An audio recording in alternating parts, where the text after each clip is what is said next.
కూటమి ప్రభుత్వం కక్ష సాధింపు చర్యలకు పాల్పడుతుందని వైసీపీ తప్పుడు ప్రచారం చేస్తుందని ఎమ్మెల్యే ఎంఎస్ రాజు ఆగ్రహం వ్యక్తం చేశారు. ప్రభుత్వం వచ్చి 8 నెలలు అవుతోందని, కక్షతో వెళితే కొడాలి, పేని నానిలు, జోగి రమేష్ వంటి వారు ఎప్పుడో జైలుకు వెళ్లేవారని అన్నారు. నిందితులను చట్టం ప్రకారమే శిక్షిస్తారని చెప్పారు. ఓ దళితుడిని బెదిరించిన చర్యల్లో అతన్ని అరెస్ట్ చేశారని తెలిపారు. కూటమి ప్రభుత్వం హయాంలో దళితుల జోలికి వస్తే చర్యలు కఠినంగా ఉంటాయని ఆయన హెచ్చరించారు. ఇలాంటి గన్నవరం మాజీ శాసనసభ్యుడు వంశీ వ్యవహారంలో వైఎస్ఆర్ కాంగ్రెస్ పార్టీ నేతలు ఇది కక్ష సాధింపు చర్య, చంద్రబాబు గారి ప్రభుత్వం వైఎస్ఆర్సీపీ నాయకుల మీద కక్ష సాధింపుతో వ్యవహరిస్తూ ఉందని చెప్పేసి మాట్లాడడం జరుగుతుంది.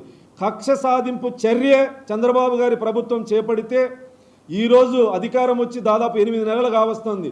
వంశీ కానీ, పేర్ని నాని కానీ, కొడాలి నాని కానీ ఇలాంటి వాళ్ళు జోగి రమేష్ కానీ ఇలాంటి వాళ్ళందరూ ఈరోజు ఎప్పుడో ఊసలు లెక్క పెట్టేటువంటి వాళ్ళు. చంద్రబాబు గారి ప్రభుత్వం చట్టాన్ని గౌరవించేటువంటి ప్రభుత్వం, రాజ్యాంగాన్ని గౌరవించేటువంటి ప్రభుత్వం. తప్పు చేసిన వాళ్ళు ఎవరైనా సరే చట్టం ముందు ఉండాల్సిందే. రాబోయే రోజుల్లో ఇంకా అధికారం ఉంది కదా అని అహంకారంతో వ్యవహరించినటువంటి వాళ్ళు, అధికారాన్ని అడ్డం పెట్టుకొని అడ్డగోలుగా అవినీతి చేసినటువంటి వాళ్ళు, ప్రజల్ని హింసించినటువంటి వాళ్ళు, ఆ రోజు వ్యవహరించినటువంటి తీరు, భాష ఎవరైతే ఉన్నారో వాళ్ళందరినీ ఖచ్చితంగా చట్టం ముందు నిలబెడతాడు చంద్రబాబు నాయుడు గారి ప్రభుత్వం. కానీ కక్ష సాధింపు కాదని చెప్పి సందర్భంగా దళితుల్ని తెలుగుదేశం పార్టీ ఆఫీసుకి నిప్పు పెట్టి, దుండగుల్ని, రౌడీల్ని పంపించి దాడి చేయించి సత్యవర్ధననే ఒక దళితుణ్ణి కిడ్నాప్ చేసి కేసు ఉపసంహరించుకోకపోతే చంపుతామని బెదిరిస్తే, ఇది అతను కేసు పెడితే అరెస్ట్ చేస్తే ఇది కక్ష సాధింపు ఎలా అవుతుంది?